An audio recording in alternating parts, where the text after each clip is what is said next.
Hi friends, Monika kitchen হোমে সবাইকে স্বাগতম। এদিকে দেখো আলুর পরোটা তৈরি করব, তার জন্য নিয়ে নিয়েছি আটাটাকে মেখে নিয়েছি, একটু নুন আর নুন দিয়ে দিয়েছিলাম, চিনি দিয়েছিলাম, দিয়ে হালকা ময়াম দিয়ে নিয়েছিলাম। আটার পরোটা করব, এটা আটা দিয়ে করব।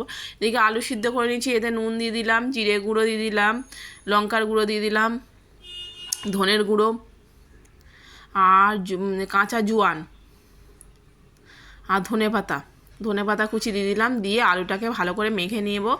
আর এদিকে আটাটা মাখাতো হয়ে গেছে, এদিকে আলুটাকে ভালো করে মেখে নেব। আপনারা কাঁচা লঙ্কা কুচিও দিতে পারেন, আমি গুঁড়ো লঙ্কা দিয়ে দিয়েছি বলে কাঁচা লঙ্কা দিলাম না।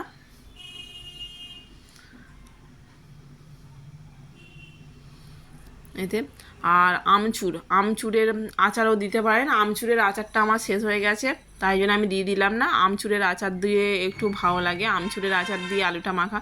আর আমার আটাটা ময়াম দেওয়া হয়ে গেছিলো, ওপর থেকে এবার একটু ঘি দিয়ে আমি মাখিয়ে নেবো, টেস্টটা বেশি বেড়ে যায় ঘি দিয়ে মাখিয়ে নিলে। ওই জন্যে আটাটা আর একটু ঘি দিয়ে আমি ময়াম দিয়ে দিলাম।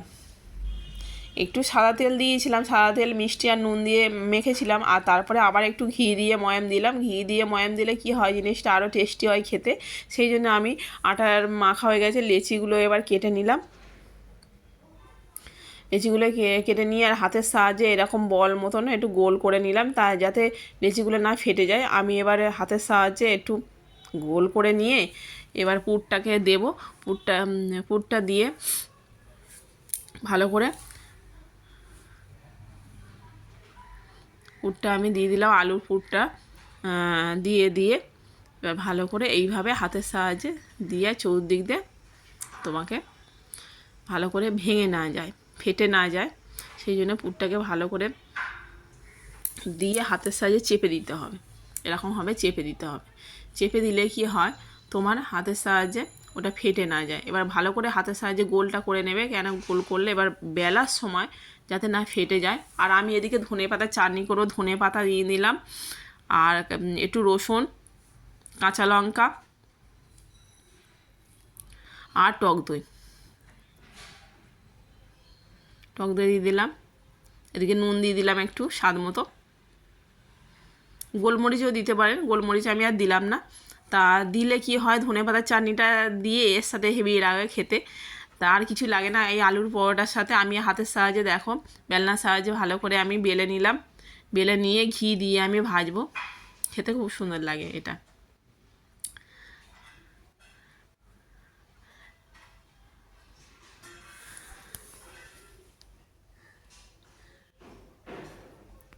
এবার আমি একটু ঘি দিয়ে দিলাম ফ্যানে, ঘি দিয়ে ভালো করে